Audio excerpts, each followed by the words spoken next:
哦，对，这就是舍本逐末。我们来看看高龄100岁的美国前国务卿季辛吉，昨天在北京见到了习近平，两个人就中美的一些关系交换了意见。我们看到了白宫发言人科比他是这个国家安全会的发言人，他说：“我们遗憾呐，一位民众可以跟国防部长见面谈话，可是我们美国政府却不能讲的是谁？讲的是李尚福。到现在呢，美国的 Austin 还见不到他。那另外我们看到呢，习近平见季辛吉还有很多的细节，包括南华早报披露其实至少2个月开始就已经开始筹备了，双方都很重视，尤其是北京方面。那另外习近平还说了当年中美合作是正确的抉择，讲的是过去，也讲的是未来。习近平意有所指，他说现在两国处于何去何从的十字路口，需要再做出一番选择，那就得靠智慧了。而辛弃疾他说美中关系对两国这个还有世界和平的繁荣非常重要，所以他呼吁理解一个中国原则对于中国的极端重要性这是中国大陆铁板一块的政策，所以外界必须理解，那是它的核心的价值跟利益。而我们再来看看呢，包括习近平他非常礼遇这位老先生季辛吉那你可以看到招待他的地方是在钓鱼台国宾馆的5号楼这个地方我们请导播让我们看看当天晚上的晚宴，桌上的摆设非常的华丽非常的精巧，特别是设计出中美之间的桥梁，青山绿水象征友谊绵长您看到的包括餐桌上面的布置啦，都别具巧思，还有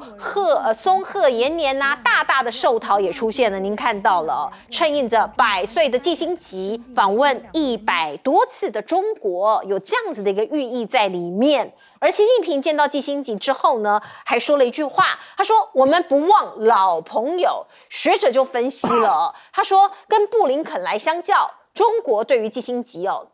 更友好很明显的，包括李尚福、包括王毅、包括习近平都相继跟这位老先生在外交上有卓越贡献的季辛吉来见面。而另外呢，我们看到呢，过去布林肯不是也访问了北京吗？当时的场景是这样，习近平坐中间，布林肯坐在他的右手边，那这边是这个习近平的团队那两边感觉排出来的是有一点点对峙或者是谈判的意味新加坡的学者就讲了，他说习近平区别还有对待来访者是跟外界发出讯号，什么讯号习近平希望见愿意为中国发声的亲中人士，那就包括了可能季辛吉那这个是一种叫做分而治之的策略。如果你带着善意而来，我就对你特别好；如果你带着可能不是善意而来，我就让你知道我的想法是什么。而另外呢，最近在中国大陆很多人都在谈论的是秦刚跑哪儿去了，外交圈也一样，大家都在问，消失了将近1个月的这个中国大陆的外长到底发生什么事情？路透社今天的报道是说，副外长马朝旭可能会接任秦刚的位置。那么王毅呢，也要到金砖去做会议，而秦刚再次的缺席了。另外，我们看到秦刚呢，超过3周没有露面。华尔街日报说，北京保证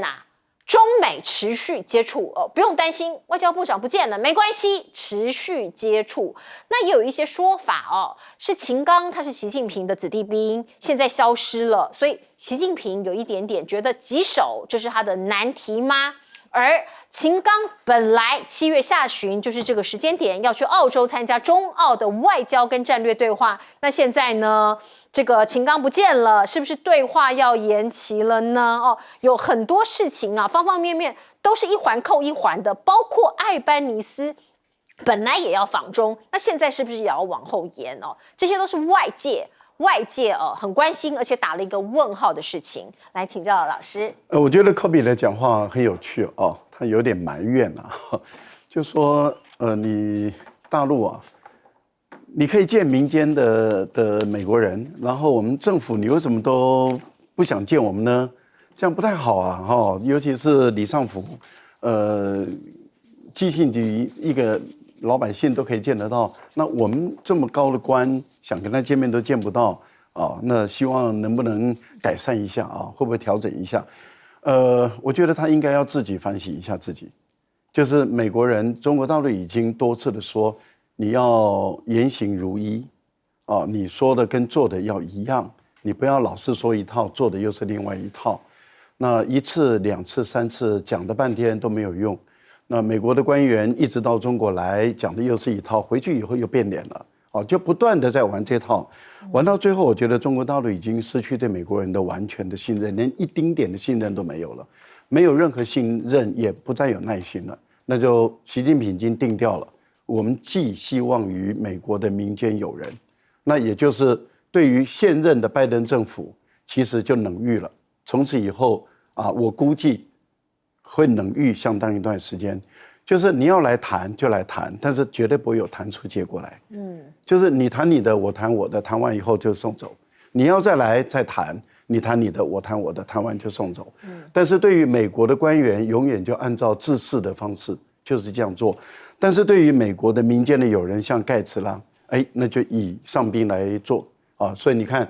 盖茨到中国大陆去的时候，跟习近平也是以客人的位置坐在那里，是。然后季辛吉来也是以客人位置坐在那里啊。这个我觉得这个态势会一直走下去啊。那也就是美国的政府现任的拜登政府，中国大陆已经不打算主动的来跟你打交道，而且永远都是被动的、冷冷的。但是你要在谈判中来为你获得利益。不可能的事情，从此以后大家就这样玩到你这一任结束为止。如果你连任了，那我们就再继续下去；如果你改朝换代了，那就我们重新跟共和党的来交手。我觉得这个就是目前我们估计这个战略大概是走这一阵子。那美国的印太司令他当然也是埋怨了，说我们已经邀请这个李尚福来参加我们的国防部部长的会议了，这是一个很重要的一个军事会议，但是中方有没有收到也不知道。然后，但是确定不会来，因为连理都不理我们，连说我收到了也不说，然后要不要来也不说，要来不来都不说，完全没有消息。但是这个谢峰是会去的，那就代表国务院外交部这个部分已经收到了，但是在军方这个部分里面，就是跟你任何的沟通管道是没有。好，也就是说，其实那是美国人试图要跟你用这种方式。你如果收到了，你看我们恢复沟通管道了。你如果回应了说我们不来，我们已经恢复沟通管道了。那中国大陆的态度就是石沉大海，我没有告诉你收到，我也没有告诉你没收到，我什么都没有理你。那这个就代表沟通管道是还断的。那季辛吉当然，因为季辛吉是一个很特殊的官员，为什么？因为季辛吉卸任之后这么长的时间，他没有改变他的立场，他的立场就是上海公报的精神内涵不能动摇。这是对国内说的，他从卸任以后到今天都是如此，所以我觉得他赢得了中国人的信任。那其他的美国很多的官员卸任以后讲的另外一套，上任的时候一卸任马上到台湾来捞钱，然后又讲的另外一套，那这些人都没有信用。不过我觉得秦刚的问题就猜嘛，谢峰其实有一些讯号了，他说我们看看嘛。我们看看他因为他当时在接受访问的时候，那个主持人就一直逼问，然后谢峰跟他回答说：“我们再看一看。”那也就是说你再看看嘛。是。那我觉得目前来讲，继续猜吧。继续猜。好，来请教老师杨永明老师。季辛吉他是1973年到1979年的时候做尼克森，然后呢福特的从国安顾问做到这个国务卿，他那个时候全世界是非常动荡，从亚洲到欧洲，到中东战争，到拉丁美洲，各种的这种动荡政变，美国都有参一手，完全是他自己在鼓掌之间，基本上在控制这个世界秩序。为什么呢？因为他在1954年他从哈佛大学拿到了博士学位，1954年没有错，因为他今年已经100岁了。真的，我是觉得他在北京的时候，因为大家都想去看他，你想不想见见他？当然，如果有机会的话，100岁的季辛吉，对不对？所以不要这个给予太多复杂的这个解释哈。他在1954年从哈佛大学拿博士学位，你知道论文题目写什么？他写1812年到1822年的奥匈帝国的这个首相叫梅特涅，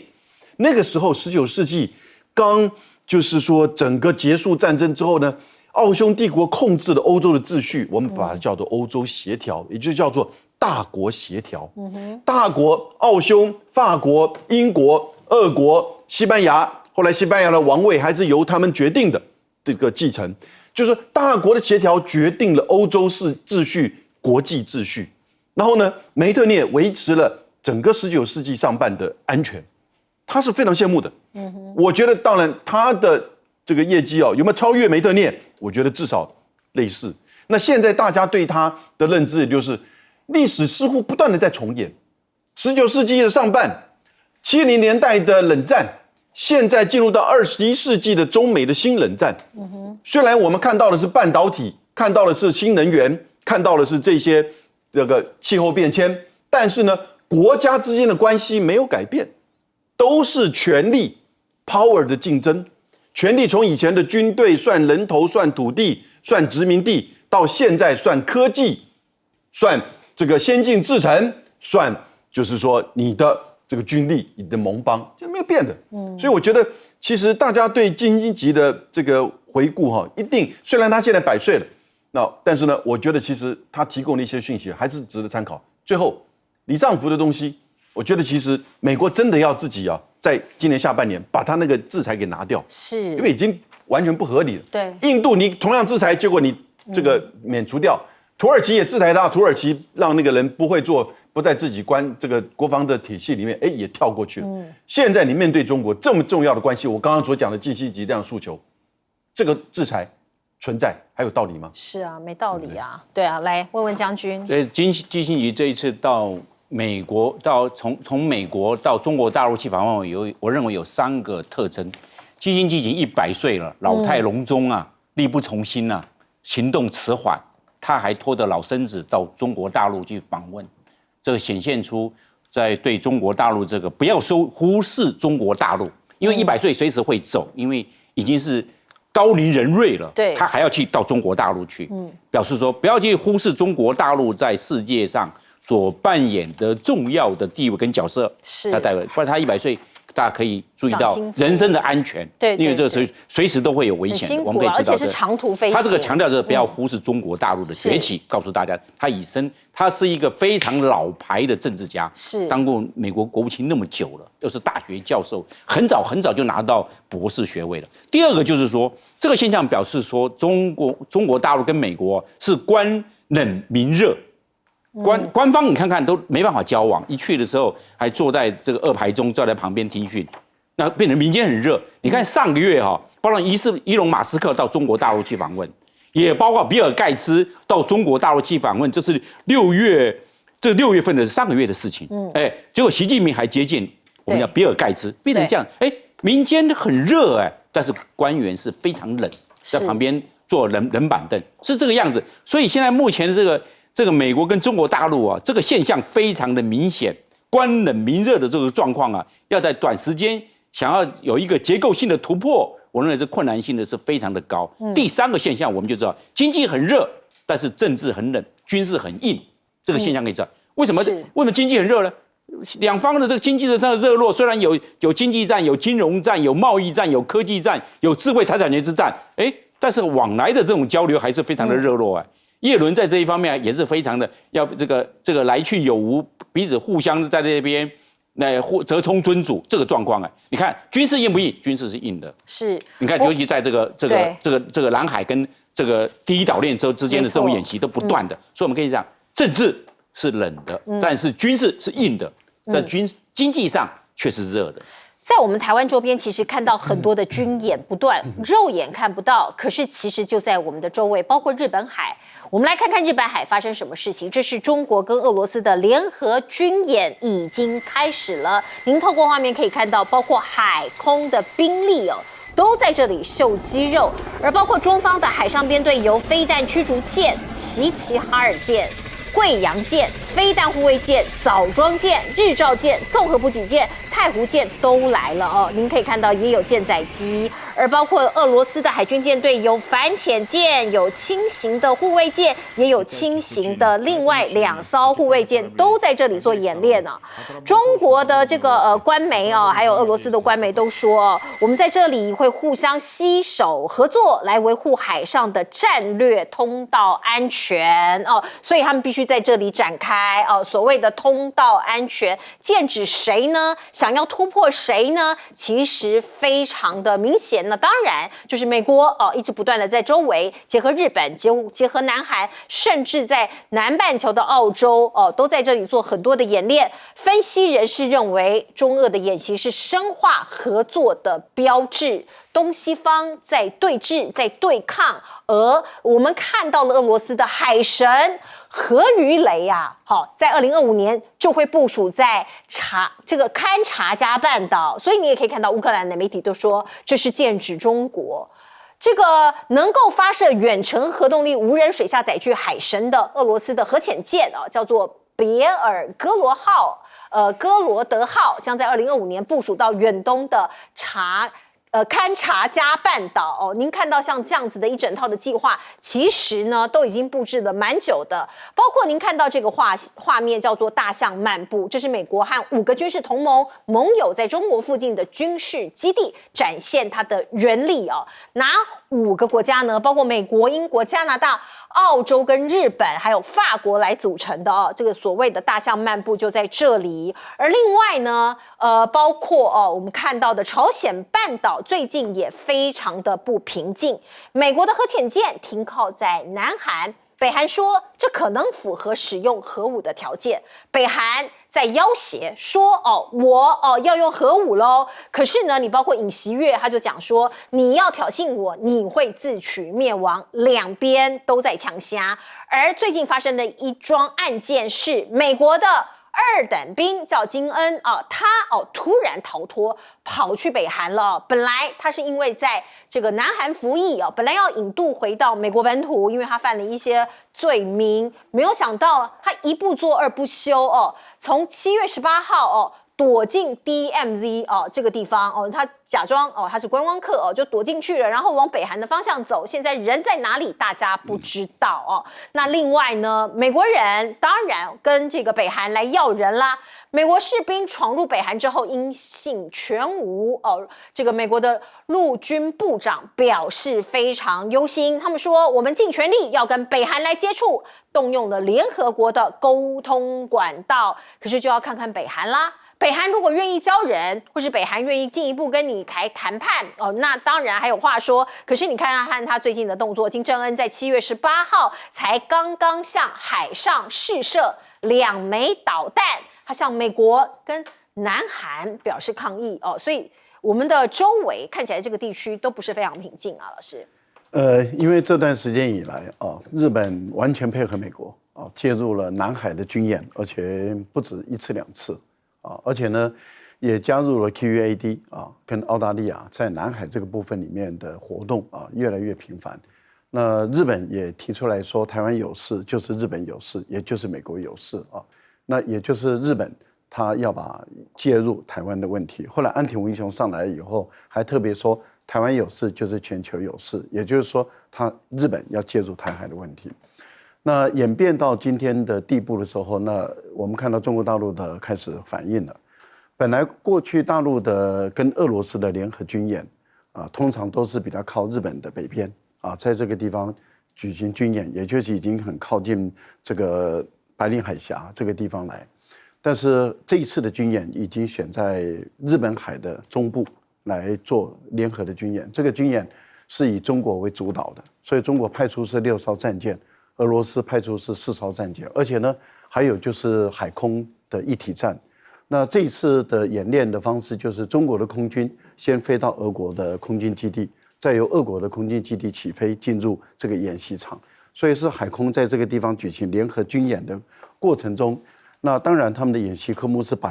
保持海洋通道的安全，是里面有海战也有反潜的作战，这个反潜作战刚好就是美国的核动力潜舰进入福山港。那我觉得他们可能会以美国的这个核动力潜舰作为一个假想敌来去搜索，因为这个动力潜舰它一定会离开釜山港，离开以后要往哪里走？当然就是往日本海走。那因此，如果说他们的演练科目里面去捕捉这一艘，那这个真的是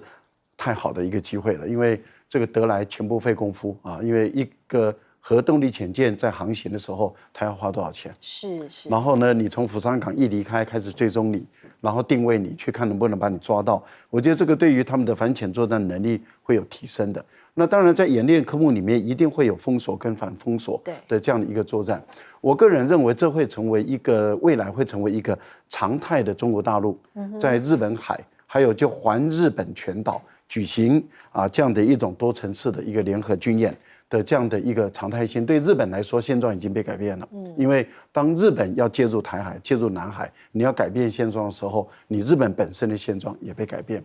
我觉得尹锡悦把美国的这个俄亥俄州的这个俄亥俄级的这个核动力潜舰引进来，破坏了、改变了朝鲜半岛无核化的这个政策。这个基本的主张被改变以后，我个人认为，朝鲜的国防部长他讲得很明白，已经构成用核武攻击的一个条件。所以韩国非但得不到美国的核保护伞，而且把朝鲜半岛带到核战的风险是升高了。尹锡悦的这个做法，基本上来讲，我个人认为长期来说对韩国是不利的，并不是更有利的核安全的保护。是，来，我们接一下广告。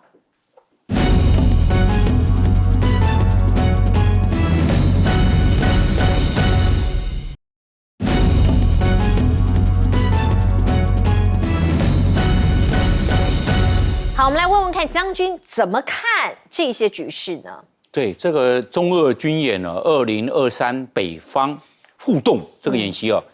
我认为有4个特色。第一个，兵力规模最大，因为共建的派6艘，俄罗斯派5艘，总共是来11艘。那么就以前的规模没有那么大，大概4到6艘而已，这是已经2位数到11艘了。所以规模最大，就是加码了，表示说中国跟大陆跟俄罗斯之间的军事上的互动更密切。我们可以从第一个现象。第二个呢，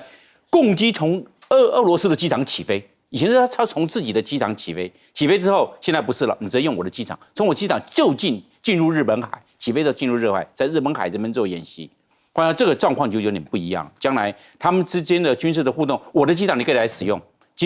你从你的这个东北起飞就转降中降到这俄罗斯的离那个海参崴比较近的机场落地之后，直接起飞之后直接再进入日本海。换句话说，将来之间的这个军事上的协调性、共通性强化了。我认为这是第2个特征。第3个我们可以看到，这一次它是有分工的，共军负责制空跟制海，然后水下反潜呢交给俄罗斯。虽然他这个派了2艘的我们讲的动五两 D 的2艘，动五四 A 的3艘。那这个看起来，当然他们都有局部的反潜能力，但是没有那么强。俄罗斯专门派一个反潜交给我。换句话分工很明确，制空制海交给你，因为你有鹰击18对海，你有红旗9B 你对空交给你，反潜专心交给我。他们俩有分工那这样有分工就不一样了，表示说他们之间的互动跟军事上的演习更进化，变成这个状况。第4个，地点在日本海。为什么到日本海？你为什么不到东海，不到那黄海，不到那个第一岛链外面？没有，换句话说是中共挺俄罗斯，所以到日本海去动。这一次是由北海舰队由青岛出航的，这6艘都从青岛出航的。换句话说，由北海舰队来负责这个演习。换句话说，来中共站在这种支援的角色。那这样的话，换句话说态势越来越明。你从这个4个特征来看他们之间的这个俄罗斯在军事这一方面慢慢导向中国大陆。而且我需要中国大陆来支援我，所以我把地点场景设定在日本海。在日本海对的是日本，其实对的不是韩国，是对的日本。那这样很清楚，我需要你来支援，需要你过来，因为乌克兰战争在打，我的这个俄罗斯的国际地位是下降的。那希望中国大陆来挺。那在这一方面那中国大陆在这方面也在实际上的行动来挺俄罗斯。是，来，我们进一下广告。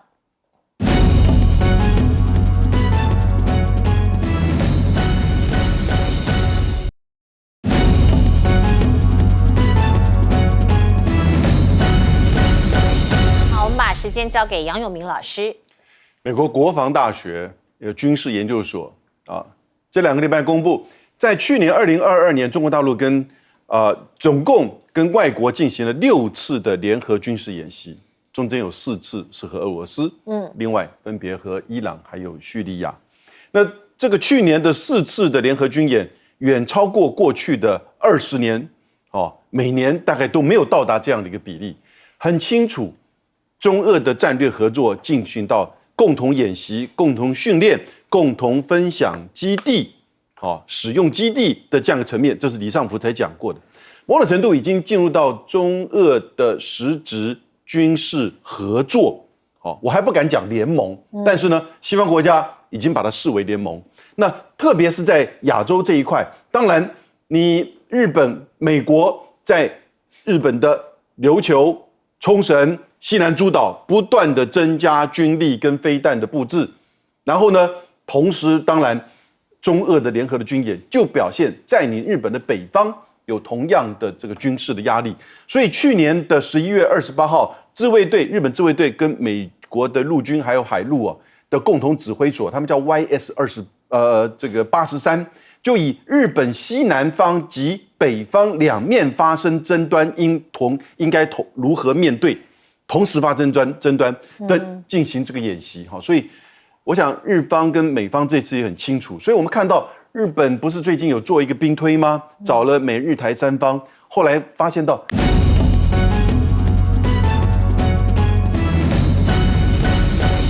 好，欢迎回到新闻大白话的节目现场，我是钱子，介绍这1个小时的来宾，首先是前国安会副秘书长杨永明。谢谢陈子帮我升官，大家好。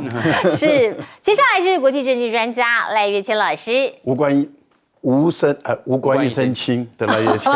无关一身轻的赖岳谦老师，各位观众朋友很棒，大家好。是，接下来是退役空军中将张延廷将军。钱子好，大家好。好，观众朋友，我们来看看有一些国家的大事和一些国外的大事，其实他们是有相通连的。先来看看大家其实非常担心，也非常关心2024的总统大选的进程。我们先来看看游盈隆老师，他公布了一项民调，这是我们内阁包括陈建仁内阁的施政满意度只有45.7%游盈隆说不满意度有增加6%，这是警讯啊。可是好怪啊，绿色执政的满意失分，这个民调不是反映在赖清德身上，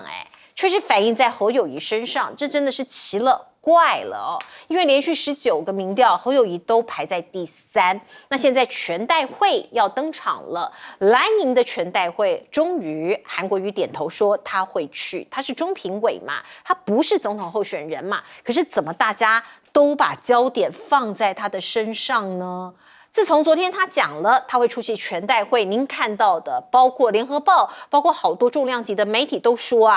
蓝营的支持者把焦点放在韩的身上，当天韩有什么发言，有什么动作，已经成为支持者以及未来在大选动向唯一的机会。好奇怪刚刚其实辉文也讲了，韩市长真的还蛮衰的啦所有的压力焦点在他身上，可是他是啦啦队呀，他早就说了他是啦啦队我们看包括游淑慧怎么说，他说爱韩的人你要劝韩不要做4年前的侯友宜，4年前侯做不够的地方，你现在韩要做得够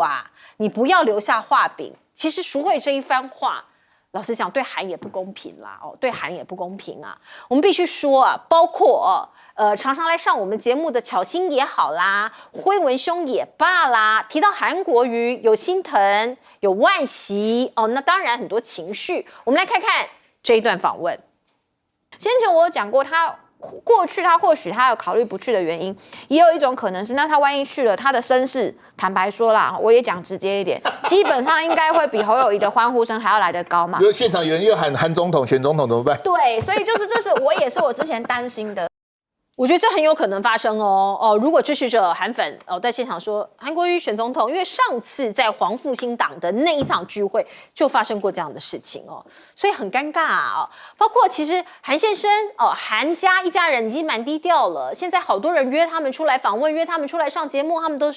说 no 不要可是留言不断的在传，怎么搞的？昨天传出这一个很夸张的留言说什么韩冰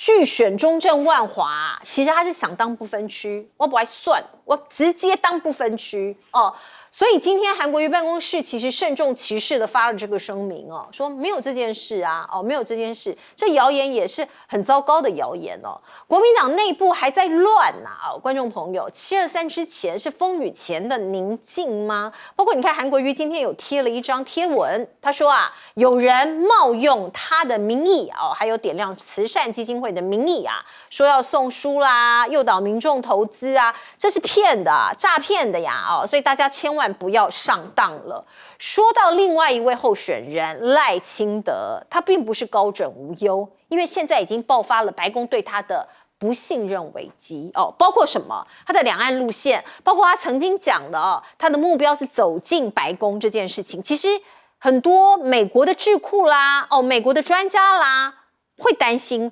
前白宫亚洲事务主任韦德宁就说了，拜登政府非常焦虑哦，因为担心赖清德会走向阿扁的路线。华府的智库专家说，赖清德的说法超级没有帮助，只会加深华府对他的疑虑。而我们看看这篇报道，来自所谓的《金融时报》很资深的一个记者的报道哦。那这个传到台湾之后，赖清德的近办呢做了这样的回应，他说这一篇《金融时报》的报道指美国官员未关切赖团队哦，他说哦。这个其实没有人，美国人没有打电话来问他哦，所以报道这个言下之意是报道可能是虚构的，或者是认知作战。那我们看到这个报道出现的前几天，柯文哲其实有回应啊，他就直接抨击赖清德说：“你怎么会说走入白宫好像是台湾总统最重要的任务？”你又不是要选美国州长，美国的一州的州长，也不是要去当美国的用人，怎么会说这是你最重要的任务呢？侯友宜本人其实没有出来说话，他是透过他的近办发声明哦。他的近办说，赖清德如同陈水扁是麻烦制造者2.0。其实有一些人私下是讲了啊，如果侯友宜可以自己回应，那会更好，因为毕竟你现在民调比较不高嘛，你应该用一个比较强硬的态度哦，主动的出击，主动的回应。而另外，我们看看蔡总统呢，他外传下周会亲自到巴黎去哦，汉光巴黎预演。国安会副秘书长以及参谋总长会先来视察哦。我们看到国安会副秘书长陈文正哦在这里哦，还有参谋总长梅家树在那里，大家会来视察。那包括您看到的反登陆预演、这个滩岸歼敌捍卫中枢，还有演练对地的攻击，玉山舰在外海模拟共军2栖登陆舰哦，像是这样子的一个演练都会同时进行。而另外还有一桩事情，就是我们台湾军队在美国接受秘密的训练吗？美国国防部助理部长没有否认哦，知情者的说法是，密西根州国民兵正在训练我们台湾军方的部队，在密西根北部的格雷林营与多国进行年度演训啊。我们看到的这个美国的印太事务部助理瑞特纳是说，这个状态啊，这个闭门的状态来进行啊，来讨论呢，没有否认，也没有承认。而另外，我们也可以看到呢，包括俄乌战争之后，美国成为唯一大国，美国司令说能够同时对付中国、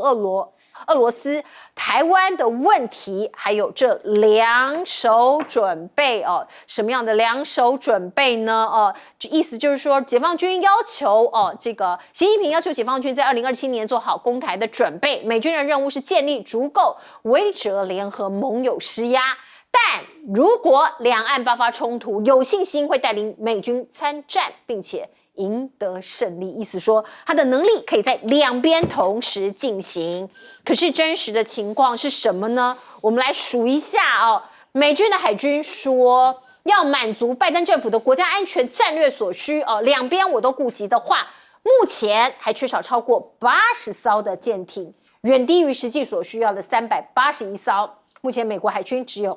299艘哦，所以我们看到哦，理想很丰满，可是有时候现实是很骨感的。我们先问问看永明老师，永明老师你怎么看呢？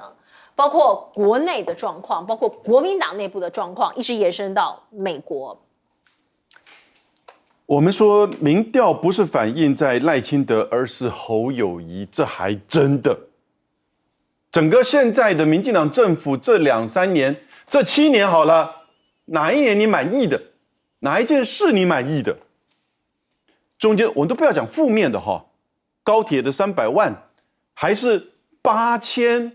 万的这个所谓的前瞻计划，8500万的这个防疫，这些东西到哪里去了？那当然，所有的这些个人的论文也好，抄袭也好，贪腐也好，所谓的性侵或性骚或者是不伦，哪一个发言人 OK 的，对不对？好，不再讲，没有反映在民调上面，因为我们台湾的民主啊，我们是认同个人认同、政党认同、理念认同。其实讲起来好像没错啊，但是呢，通常不是照你现在的施政以及这个党的它整体的表现，完全真的是比较受到媒体的影响。赖清德，你很少看到他不穿西装的啊。是，我在想他也不是来上我们大白话，为什么一天到晚西装笔挺的穿的那样子，在这种大热天，他的形象塑造，对不对？所以个人认同，那政党认同，当然这就比较有趣味了，在台湾哦，那个板块不容易移动。还有呢，理念认同，这个理念认同就是赖清德讲的，在7月10号，他说希望有一天能够走入白宫，我们的政治目标就达成了。各位，重点在第2句话，什么政治目标？过境能够到白宫去，媒体都搞错了。他是架杠的台独工作者，已经不是务实的了。政治目标就是台湾独立嘛，讲句实在话，为什么美国政府要透过《金融时报》来去警告他？《金融时报》2011年警告这个蔡英文已经是很清楚的，对不对？《金融时报》在今年5月份的时候，年初的时候也提到赖清德那个时候还没有被提名，是务实的台独工作者，美国政府有所质疑。现在7月又质疑他，你讲什么走入白宫，其实都基本上在帮他做缓颊。为什么？因为他把那个重点其实真正放的是走入白宫是政治目标，那就是美国承认台湾嘛，对不对？政治目标达成，因此这个理念认同哈，我觉得很多人现在在台湾是有这样的理念啦，尤其是中美的这个对抗哦，美国以及美国的盟邦西方在台湾现在这种反中仇中的氛围这么强，已经到了民粹甚至不理性的这种情况。你看这一阵子美国国会开这些议会的这个会议的时候，都是如此，对不对？所以赖清德他在5月份的时候，他去辜宽敏的就是告别式，他也说这个辜老以前提到的兄弟之邦，定位两岸关系，他认同。就很清楚嘛，是，这就是一个2国论，对不对？兄弟之邦不是谁是兄谁是弟，我们中文讲兄弟之邦只不过是说一个客套话，是，对不对？所以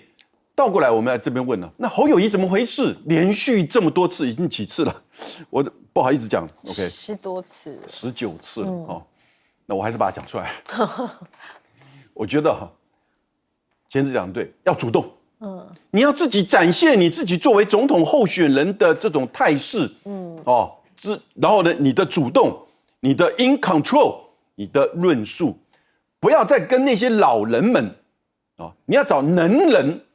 你的旁边要有能人，帮你谈经济，帮你谈这个能源，帮你谈两岸，对不对？因为你自己本身不是做立法委员，你也不是做任何这个学者出身，你自己其实是做了15个职位，从基层警员上来，很多人佩服这一点。你跟基层接触的时候，大家也都觉得，这个人很亲切。但是当你面对媒体谈到国家大事的时候呢，如果你这方面其实没有办法那么快，我觉得可以理解。那当然你自己还是要加强，你还是要主动，不要怕，一次错2次错你就讲错没有问题。但是你要有能人们站在你旁边，或者是提醒你，或者是告诉你，或者是帮你讲。对不对？而自己第一场的这个演讲就跑到政大去，自曝其短，对不对？我看到他7月31号到8月2号要去日本，第一个我觉得你才全代会刚过7月23，你这么快就跑到日本去，会不会太快了？是。第二个，那个时间点你才在日本待1天呢，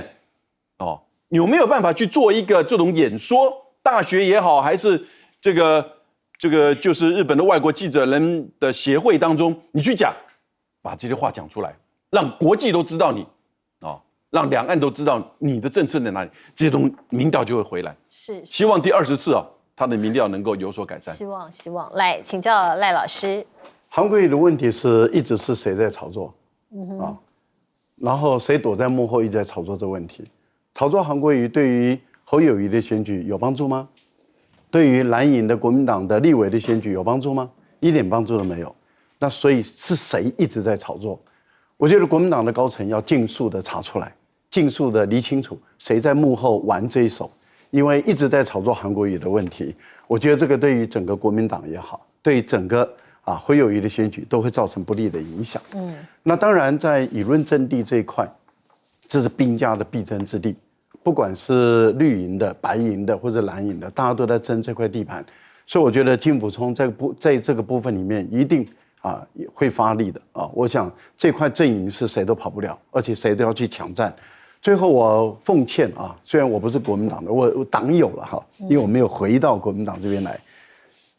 我觉得蓝营的支持者脑袋一定要保持清醒。侯友宜是你唯一的法定的候选人。没有别人了，既然没有别人，你们在被利用去炒作另外一些人，只会害了你们自己，害了你们的支持者，害了你们的候选人，害了你们的立委。我觉得尤其是那些要选立委的人，脑袋如果不清楚，想说沾一点这个白的边，沾一点这个谁的边，然后给自己增加更多的利，到最后你是输了最惨。为什么？因为当你的总统输了，当你们的整个气势没了，你也别想你选得好。即使你在深蓝的选区，你到最后很难看。我觉得这个部分里面，这个蓝营的自己大家的所有的支持者脑袋保持清醒，因为现在就是一个最后的分水岭，你就是绿白蓝蓝白绿，就是这样的一个争夺而已嘛，没有别的了。再炒别人，没有要出来选呢。你一直在炒那些人名字，不管郭台铭，不管韩国瑜，他没有要出来选呢。你在炒他，你就把自己害死而已。我觉得谁在炒，国民党的高层尽快的把那些人查出来、找出来，然后好好的曝光，让大家知道他们是在玩什么阴谋。其实赖清德就是另外一个陈水扁而已嘛，他跟陈水扁是越来越像嘛。那他是一个不太能够被美国人控制的台独的工作者，就是这么的简单。蔡英文是美国能够控制的台独的工作者，2位都是工作者，3位都是工作者，所以赖清德讲得很明白嘛，李登辉是台独的，陈水扁是台独的，蔡英文也是台独的，那他也是台独的。这4位里面，这个李登辉不好控制，陈水扁更难控制，蔡英文美国人最好控制。那我就是另外一个陈水扁，很难控制，所以美国人才头痛啊。美国人不是因为你台独而头痛，而是因为你不好控制。你如果是一个好控制的，我就不会头痛了。像蔡英文就很好控制嘛，那我就一点都不头痛。所以我觉得在这个部分里面，侯友宜啊，打这个点啊，打这个点才会打到要害啊。最后您提到的有关于台军在美国受训。坦白说了，美国的训练得出来的战士不能打仗了，谁不知道？如果美国训练出来的战士这么能打仗的话，在伊拉克，他在伊拉克毫无顾忌的、毫无限制的训练了伊拉克的军人，训练了10年，整整10年哦，派了一大堆美国的上万名的美国的教官进入伊拉克，使用美国的武器装备，训练了10年，结果被伊斯兰国的一时之间打回原点。伊斯兰国这群游击部队，还有一些伊朗的部队，还有不是伊朗的部队，还有一些海山的前的一些军官，你一夜之间被打回原点，你的训练产生什么效果？10年呢，在阿富汗训练阿富汗的军队20年，观众朋友，美国训练阿富汗的军队20年，打到最后，美国自己的军队半夜的被塔利班包围了，半夜的丢盔弃甲。他的武器装备现在都丢在阿富汗，还有把盟军全部都甩在那边，甚至美国的侨民没有撤走，那就更不用讲说，当初帮这个美军工作的那些阿富汗人，全部都被甩在基地里面，连夜的美军撤走，20年。训练出来以后，被塔利班的原始的部队、原始的战术、原始的武器打回什么地方？不要吹嘘了，拜托。是来将军怎么看呢？我认为这个在巴黎这个下个礼拜的汉光预演呢，就是这个反登陆，那这个作战，我认为他的演习的场景设计错误，因为要带着敌情来设计场景，那这样子，中共的教则讲得非常的清楚，要吹破。台军国军啊，他中国战士叫台军，我们拿中共的用语，70%他来实施这个登陆作战。换句话说，你的战力上是有问题的。第二个，中共会完全掌握空优才实施2栖登陆作战。那你现在 F-16也进来，阿帕奇也进来，那时候没有了。你要站在这样子，你要以严格的标准也要求自己。中共是这样要求，你为什么把自己放那么宽？对，空权，我们看罗曼蒂登陆在2次大战。罗曼蒂登陆的时候，这个盟军完全掌握罗曼蒂的空优，没有任何一架德军的战机在罗曼蒂上空，很清楚。我们看韩战有个仁川登陆，韩战登陆的时候，美军完全掌握空优，在实施仁川登陆，是这个样子。所以中共一定是完全掌握空优，结果我们还派 F-16、阿帕奇去做反登陆作战，在这个状况下，没有带着敌情练兵，没有带着敌情来做场景，这个很大的战略错误。第二个，我们来看。我们全台湾有14个红色海滩，有4个最重要，国防部也讲的，这个桃园的竹围海滩，还有观音海滩，还包括台中的甲南海滩，还有台南的喜树海滩，这4个最容易登陆的地方，14个里面也有4个比较重要。那你平常做战场经营呢？没有做战场经营，有没有做碉堡？反登陆碉堡有没有做？没有。反登陆地堡有没有做？没有做。那你现在演习的时候挖这些战壕，然后平常没有做战场经营，在演习的时候急救章，你这个换句话场景设计是有问题的嘛？我就认为这个平常的时候就要做战场经营，既然都要买M136的火山布雷系统，那你为什么碉堡地堡不先盖好，做一个非常坚固的反登陆的这种长城一样把它做好？没有做战场经营，然后演习的时候出来，我认为这有一点点，就是说这个假的，并没有贴近于真实。第3个，最后我们来看，就是说无人机为什么没有参战？无人机在乌克兰战场未来战场，无人机是主角，是啊，火力跟无人机，结果你没有火力，没有无人机啊，无人机到哪里去了？你没有超前部署还是用原来的越战的模式去打现代的这个反登陆作战，那是错误的。那这个没有跟实际的场景相去甚远，我认为这个条件很大。另外一个，我最后补充一个，就刚才赖教授有讲的，叫做我们